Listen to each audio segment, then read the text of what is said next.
When someone leaves your life, you have to trust that they've served their purpose, and it was time for them to move on. Now, it's time to say goodbye. For you to let them go, now comes the times of picking up the pieces and remembering all the wonderful memories you shared with them.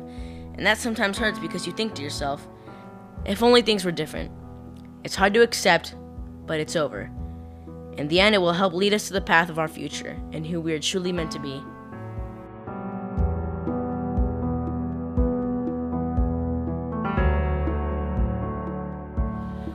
What's up, guys? So today I'm here to tell you the truth about my breakup. And a lot of you guys have been wondering on social media like Instagram and YouTube, of course. I thought today I would make a video because it's my job as a creator to let you guys know and fill you guys in on what's happening in my life. That's what we're doing today. I don't like making these videos, but I'm doing it for you. And we have Zoe here. She's chewing on her.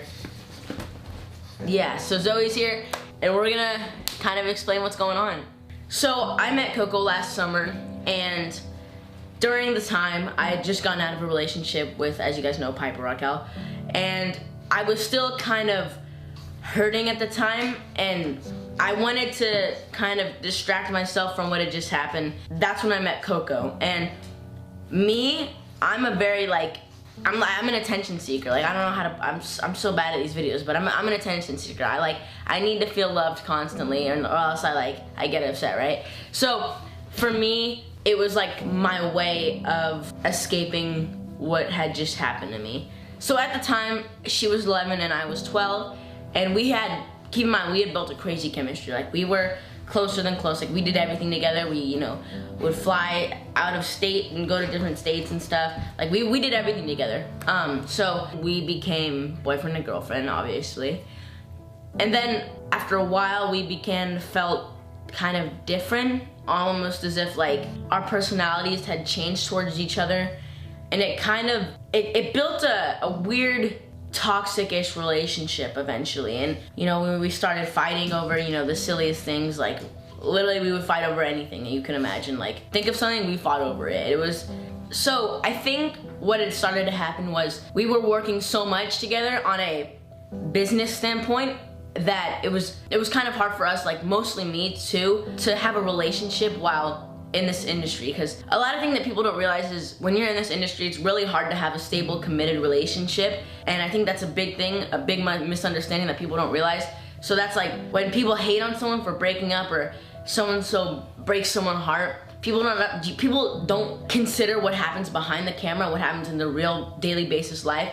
So I wanted to say, no one's hearts are broken. We will still always care for each other. Like, we are still gonna be friends in the long run. So I don't want anyone to be hated on. I don't want Coco to be hated on. I don't want me to be hated on, because there's no reason. No one did anything wrong. It was just a mutual decision that had to be made. I think like 5 or 6 months ago, there was a period where everyone, you guys were asking why I wasn't really on Coco's channel much. And that's one thing that was also kind of weird at the time, because usually when you're doing collabs with someone, you do it back and forth. That's why it's called a collab. You're collaborating. So basically that means you guys are growing together and helping each other. So she wasn't really doing that, and she wasn't really posting me on her channel, and it was kind of like we were giving her all of what we had, and we didn't feel the same energy coming back to us. So it kind of weirded me out. It weirded like the rest of my people out. It just didn't feel right. So then it kind of was making us feel a little sketched out about it, because it didn't seem right. And then that is when we had received the news that she didn't want to be in the GOAT fam / GOAT squad with everyone. And she was also almost like kind of planning out my schedule by telling me who she could hang out with and who she didn't want to hang out with. I'm not gonna mention names, just because I don't want to disrespect any of those people. It was like she could only film with so-and-so or this person and that person because she had problems with the other person, or she didn't like the other person's personality, or whatever kind of circumstance it was. It was hard for us to work with someone that didn't want to be a part of our squad. I don't want to necessarily say she wasn't supporting what I was doing, because obviously she was, but it was really hard for us to work when she wasn't a part of what I was doing. And that was really hard, because as you know, guys, I do squad videos and she didn't want to be a part of that. So it was kind of like, how am I supposed to cope with her if she doesn't want to be a part of it? So it was really hard to have someone not be a part of something so big in your life like the GOAT fam is a really big part of my life, as you guys know, because that's what I do for you guys. We're a squad, we make content, and it was really hard for her not to be a part of that. And oh, I need to speak it.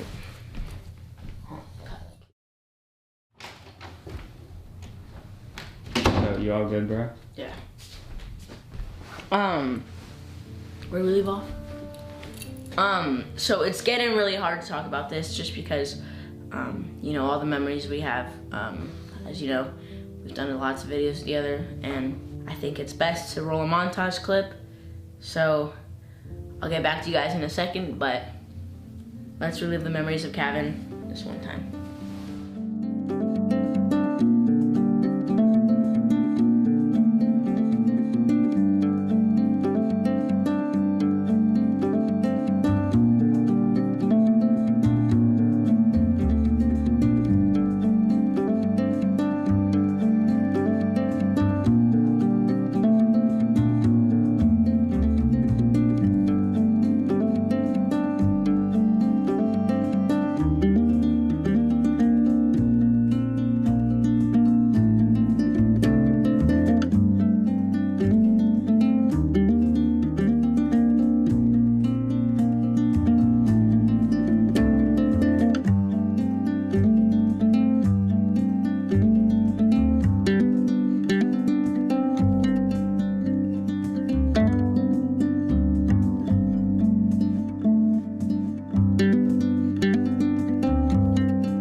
We rolling?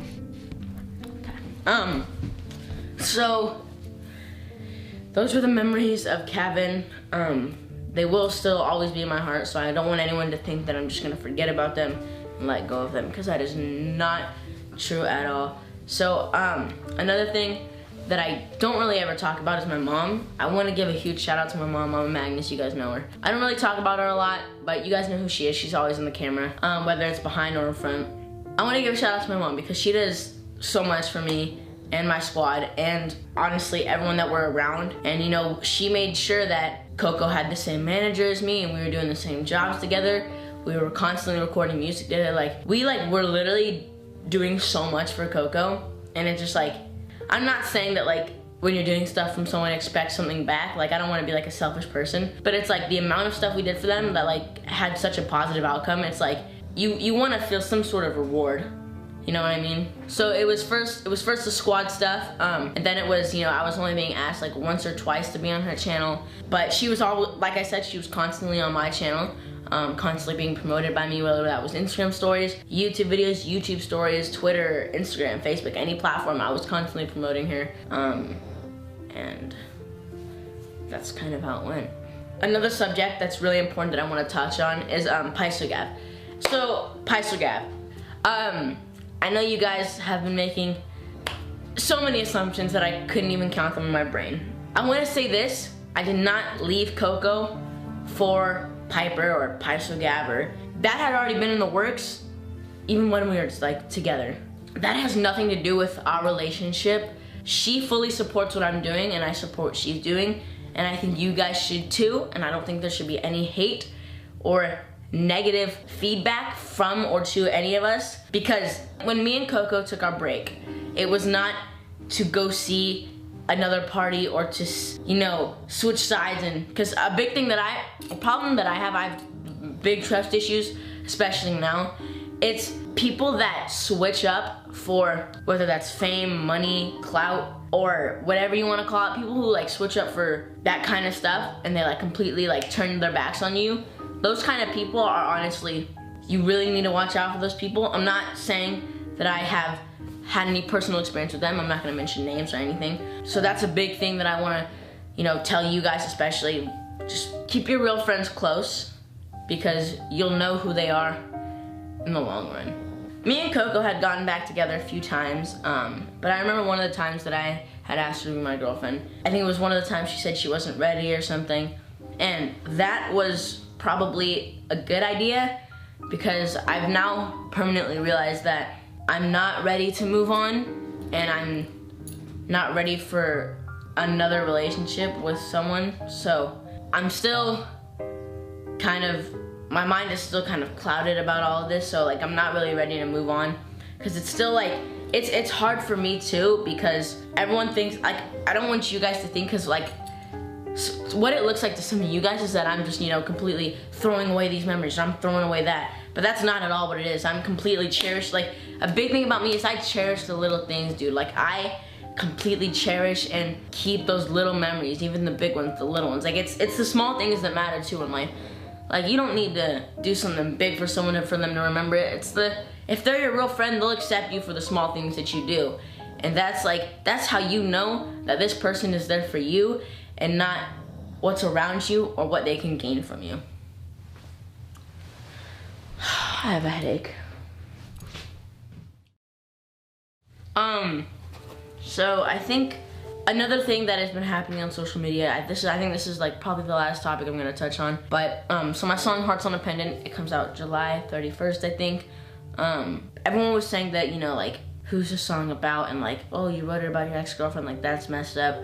But the song, when you're a writer, I just want to say this. So when you're an artist writing in the music industry, you tend to write about what is going on in your life and what you've experienced and, you know, the pain you felt. That's, I think, what good music comes from, is pain. So Hearts on a Pendant was not made for a specific person, but some verses in the song and some parts were about specific people. But obviously, I think it's clear who it was about. But I think some of the other verses were just other parts of my heart and other parts of, you know, people that have, you know, hurt me in the past. You guys know, I'm 13 years old, not even 14 yet.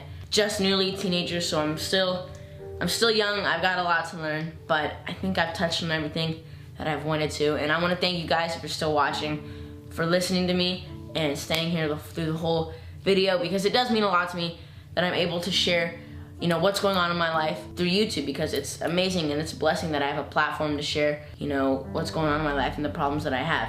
So, I think that's gonna...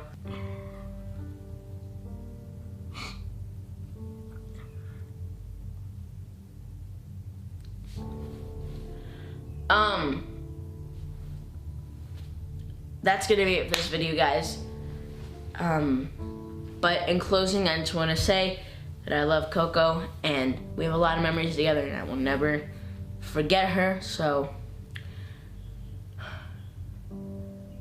make sure to like, comment, subscribe, turn on post notifications, and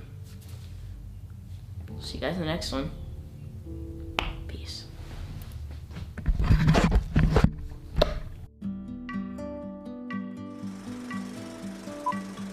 So I'll maybe get out of the background with your Starbucks while I'm filming a very emotional video. Alright. Alright guys, Gavin's going to get a drink right now, but Zoe do be vibing though. You limp hot dog. Cooperate. Okay. See you breaking hearts, leaving hearts on a pendant. Suicide doors, limbo, and I ain't renting. You left me in the dark, still winning. I pray for you, yet you're still sinning.